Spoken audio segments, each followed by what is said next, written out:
কাদের সিদ্দিকীর মতো একটা ভারতীয় দালাল যে অস্ত্র উঠিয়ে বাংলাদেশের সীমান্তে ৭৫ থেকে ৮১ সালে বাংলাদেশের ভিতরে হাজার হাজার শত শত নাগরিক এবং আমাদের সোলজারদেরকে হত্যা করেছে, এই দালাল রয়ের এজেন্টকে দিয়ে যদি কেউ মনে করে থাকে কাদের সিদ্দিকী দিয়ে বাংলাদেশকে আওয়ামী লীগকে ফিরায় নিয়ে আসবে, বোকার স্বর্গে বাস করছেন। সোহেল তাজকে একই রকম বলছি, সুমনের মতো এরকম স্ট্যান্ডবাজ ভাই, আপনি জিমে থাকেন, রাজপথে আইসেন না। আপনি মারামারি করার লোক না, আপনি জিম টিম করেন, টেলিভিশনে থাকেন, ওটাই আপনার জায়গা। আপনার এই জিম করা লোকদেরকে ঠেকানোর জন্য প্রচুর লোক আছে। অতএব ফাইজলামি করবেন না, কোনো সুযোগ নাই এইসব ফাইজলামি আশ্রয় দেওয়ার। ৩২ নম্বরে যাবেন, কোনো সমস্যা নেই, এটা আপনাদের প্রপার্টি, আপনারা ওইখানে যাবেন, পূজা দিবেন, শেখ মুজিবের মূর্তিতে সেজদা করেন, এটা আপনাদের ব্যাপার। কিন্তু আমাদের কথা হচ্ছে কোনো কাদের সিদ্দিকী, সোহেল তাজের মতো বাটপার স্টানবাজদেরকে দিয়ে ছাত্র জনতা, শহীদ আবু সাঈদ এবং মুগ্ধের রক্তের সাথে বেইমানি করবার কোনো চেষ্টা আমরা সফল হইতে দেব না কোনোভাবে। আপনারা যদি মনে করেন শাহবাগে কয়েক হাজার সংখ্যালঘুকে একসাথে জমায়েত করে সেইটার ব্যানারে ছাত্রলীগ যুবলীগকে একসাথে করে দেশে বিশৃঙ্খলা সৃষ্টি করবেন, এটা সফল হবে না, হইতে পারবে না, এটা মনে রাখবেন।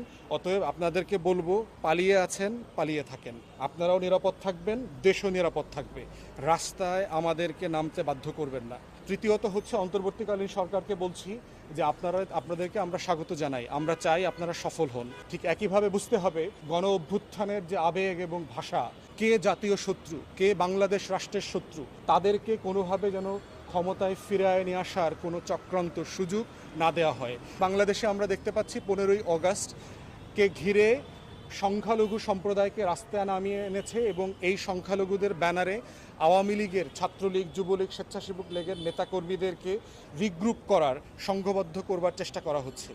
এই ষড়যন্ত্র সম্পর্কে আমরা সবাই অবগত।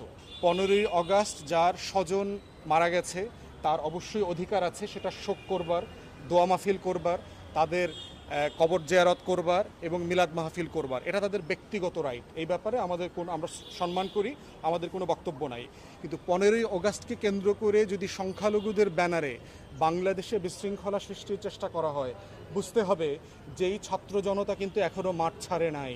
লক্ষ লক্ষ ছাত্র ছাত্রীরা দিন রাত রুটিন করে রাস্তায় নিরাপত্তা দিচ্ছে, মন্দির পাহারা দিচ্ছে, হিন্দুদের বাড়িঘর পাহারা দিচ্ছে, জমি পাহারা দিচ্ছে, হিন্দুদের দোকানপাট পাহারা দিচ্ছে, এলাকায় মহল্লায় গুরুত্বপূর্ণ রাষ্ট্রীয় প্রতিষ্ঠান পাহারা দিচ্ছে, থানা থেকে শুরু করে সেনাবাহিনীর অফিস আদালত পাহারা দিচ্ছে। সেই ছাত্র জনতা কিন্তু রাস্তা থেকে চলে যায় নাই।